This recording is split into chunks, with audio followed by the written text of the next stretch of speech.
మహబూబాబాద్ జిల్లా తహసీల్దార్ కార్యాలయం ముందు వామపక్ష పార్టీలు ధర్నా చేపట్టారు. ఉదయం నుంచి తహసీల్దార్ ఆఫీసు గేట్ల బంద్ చేసి నిరసన తెలిపారు.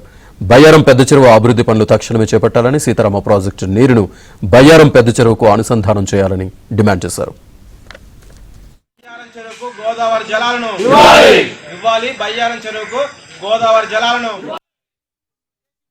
నిరసన తెలిపారు. బయ్యారం పెద్ద చెరువు అభివృద్ధి పనులు తక్షణమే చేపట్టాలని, సీతారామ ప్రాజెక్టు నీరును బయ్యారం పెద్ద చెరువుకు అనుసంధానం చేయాలని డిమాండ్ చేశారు.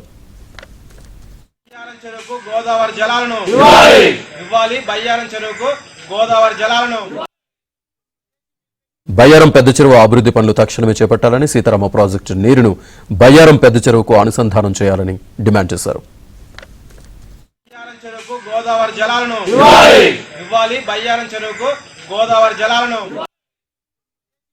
బయ్యారం పెద్ద చెరువు అభివృద్ధి పనులు తక్షణమే చేపట్టాలని, సీతారామ ప్రాజెక్టు నీరును బయ్యారం పెద్ద చెరువుకు అనుసంధానం చేయాలని డిమాండ్ చేశారు. బయ్యారం చెరువుకు గోదావరి జలాలను